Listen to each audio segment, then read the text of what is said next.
देर रात भी हमने आप तक एक खबर पहुंचाई थी जिसमें जम्मू कश्मीर के कुछ साबिक एमएलएज हैं, एमपीज थे, जिनका लोन अभी तक बकाया है। उन्होंने सरकार को लोन वापस नहीं करा।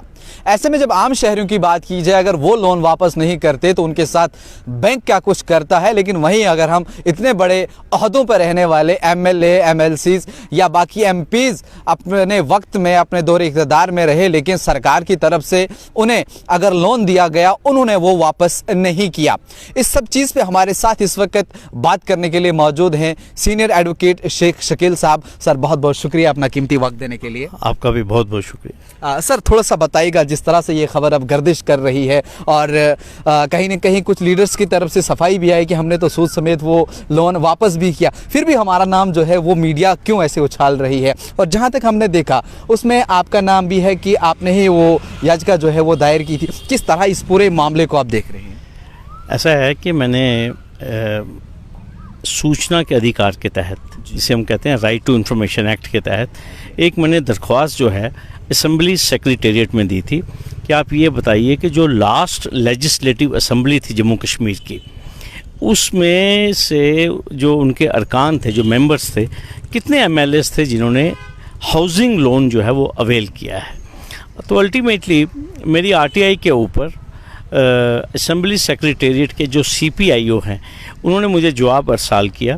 उन्होंने ये बताया कि टोटल 49 लेजिस्लेटर्स हैं जिन्होंने ये असम्बली सेक्रेटेरिएट से जो है वो लोन की फैसिलिटी अवेल की, हाउसिंग लोन की। और मोस्ट ऑफ दी जो एमएलएस हैं मिनिमम 5 लाख रुपए लिया हुआ है, कईयों ने 10 लाख लिया हुआ है और कईयों ने 20 लाख रुपया भी लिया हुआ है। तो जो 49 लोगों की जो लिस्ट जारी की गई उसमें एक रिमार्क्स कॉलम जो था, जो मुझे सूचना दी गई, उसमें ये बताया गया कि आउट ऑफ 49 जो हैं, 49 में से उन्होंने बताया कि जो 2 लोग हैं, 2 लोग उनमें एक अली मोहम्मद सागर साहब हैं और एक ज़हूर अहमद मीर साहब। तो ये 2 लोग जो हैं उन्होंने लिखा कि ये लोन चुकता कर चुके हैं और इनको एनडीसी जो है वो इशू की जा चुकी है। तो बाकी लोगों के आगे उन्होंने टोटल ब्लैंक रखा था और ये कोई मेंशन नहीं था कि उन्होंने लोन क्लियर किया है या नहीं किया है। अब जो ही ये खबर वायरल हुई, ये खबर रियासत की एक लीडिंग न्यूज़पेपर में आई, तो रियासत की साबिका चीफ मिनिस्टर मोहतरमा महबूबा मुफ्ती जी ने इसकी तरदीद की। उन्होंने कहा कि मैंने तो जून 2018 में ही ये जो लोन था इसको चुकता कर दिया। और इसी तरह सुनने में आया है कि आरएस पठानिया साहब जो प्रवक्ता हैं भारतीय जनता पार्टी के और रामनगर से एक्स एमएलए हैं, वो उन्होंने भी ये कहा कि मैंने ये लोन जो है ये पे कर दिया है। और एक कम्युनिकेशन जो है वो असम्बली सेक्रेटरीट ने एक अखबार को भी जारी किया है कि काफ़ी सारे जो मेंबरान हैं वो लोन को पे कर चुके हैं।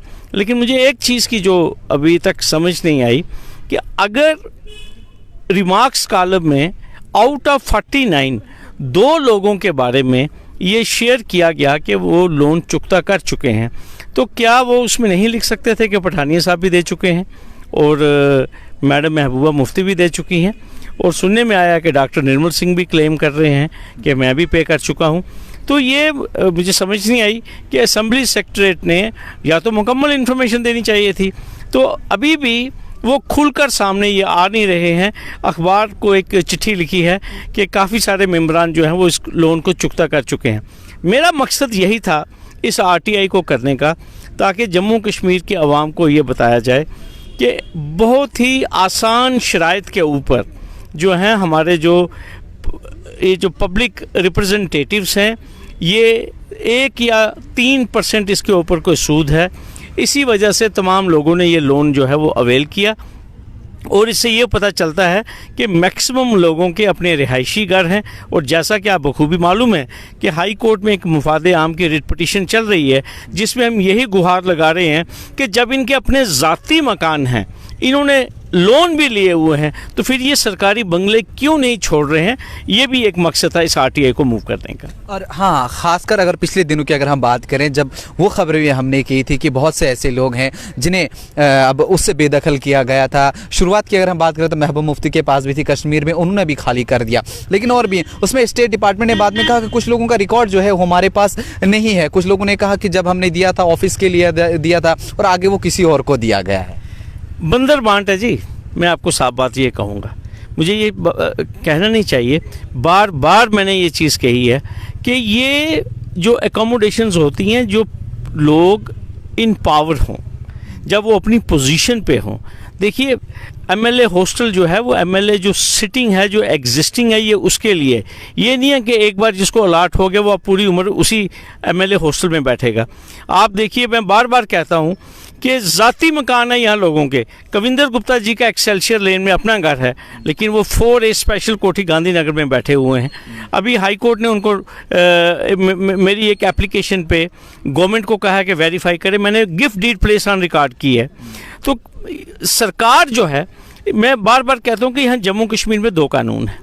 जो आम आदमी है उसके लिए बड़ा सख्त कानून है। अब देखिए, 200 से ज़्यादा लेजिस्लेटर्स को बेदखल किया जा चुका है। 200 से ज़्यादा पॉलिटिकल पर्सन्स जो हैं वो उनको बेदखल किया गया है।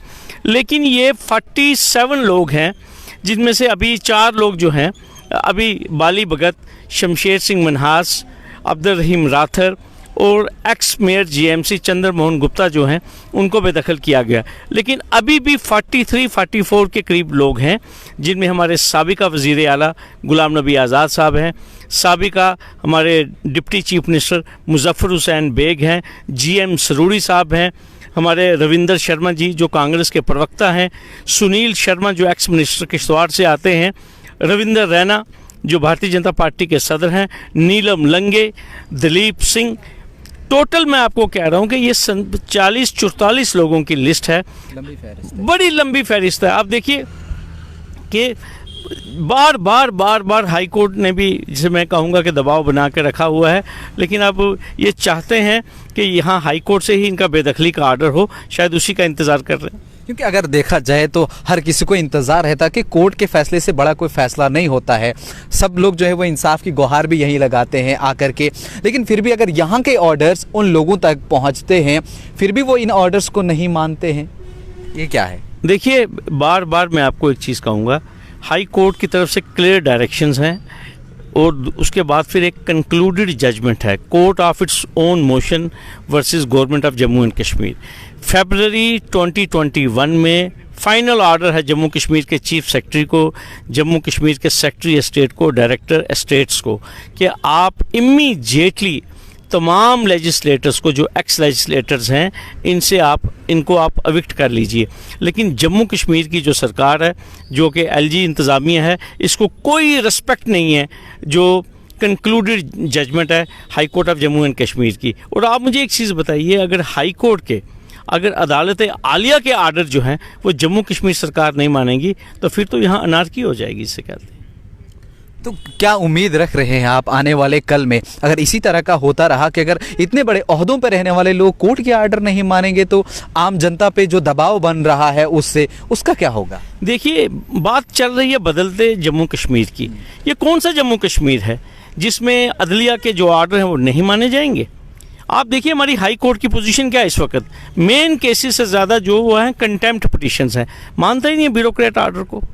तो मैं तो बार बार हाई कोर्ट से भी गुहार लगाता हूं कि जो एस्टेब्लिश्ड केसेस हैं breach of high court orders, आप इनको पनिश कीजिए ना। जो हाई कोर्ट के आर्डर को नहीं मान रहा, क्या जुडिशरी के हाथ कोई बंधे हुए थोड़ी हैं?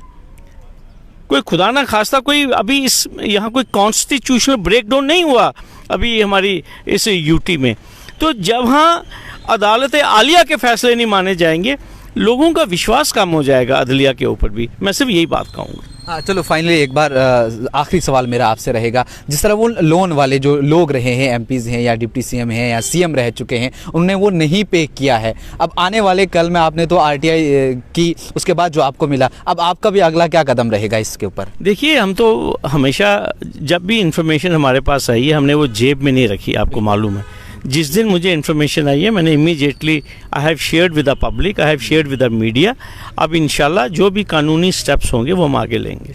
चलिए, बहुत बहुत शुक्रिया। हमारे साथ बात कर रहे थे एडवोकेट शेख शकील साहब, जिनके साथ हमने ये बात की क्योंकि देर रात भी हमने अब तक खबर पहुंचाई थी कि बहुत से एमपीज़ हैं जिनको सरकार के ख़जाने से लोन मिला। करीब करीब 530 लाख रुपए का लोन जो है वो अभी तक रिपे नहीं हुआ है, वो अभी तक बकाया है, उन्होंने वो अदा नहीं किया। बहुत कम शराइत उसके लिए रखी गई थी, 4% उसके ऊपर जो है वो सूद रखा गया ताकि उस शर्त में उनको वापस करना था। सर, एक सवाल और आपसे मेरा रहेगा कि उसमें ये भी शर्त रखी गई थी कि जब उनका ओहदा जो है वो ख़त्म हो जाएगा, फॉर एग्जाम्पल अगर वो ओहदे पर नहीं है, वो तब एमएलए रहा है या सीएम रहा है, जब वो हट जाएगा, वो नहीं रहेगा, उसके बाद वो अगर वो ख़त्म भी हो जाता है तो वो सूद समेत जो लोन उसने वापस करना है वो उसके वारिसों में भी देना है, वो किस तरह से देना होता है उसको? देखिए, मैं आपको एक चीज़ कहूँगा, जितने भी एमएलएज हैं इनको पहले सैलरी मिलती थी और जो डिडक्शन होती है इनकी सैलरी से या इनकी पेंशन से,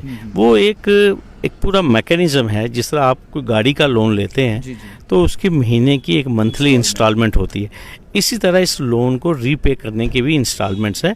आने वाले दिनों में आप देखेंगे हर एक इंडिविजुअल, ये जो 49 लोग हैं, अब देखिए क्योंकि अब मैं ये कहूँगा कि cats is out of the bag. आप देखेंगे कि आप हर एक एमएलए खुद पब्लिक में आएगा, मीडिया में आएगा, वो अपना एनडीसी दिखाएगा जिससे मैडम महबूबा मुफ्ती ने और आरएस पठानिया साहब ने दिखाया है, इस तरह बाकी लोग भी दिखाएंगे और इस तरह जो लोन है उसकी अदायगी भी हो जाएगी। चलिए, बहुत बहुत शुक्रिया। आपने सुना क्या कुछ कहना था शेख शकील साहब का, जो सीनियर एडवोकेट हैं। इस सब पर हमने इनसे सवाल किए, इन्होंने जवाब दिए। आपका क्या कुछ कहना है? ये तो एमपीज़ थे, सीएम थे जिन्होंने लोन रिपे नहीं किया, लेकिन आम पब्लिक का क्या होता है जब वो किसी निजी बैंक से लोन लेते हैं, उनकी जो है वसूली किस तरह से होती है? आपकी क्या कुछ राय है? कमेंट बॉक्स में ज़रूर दीजिएगा।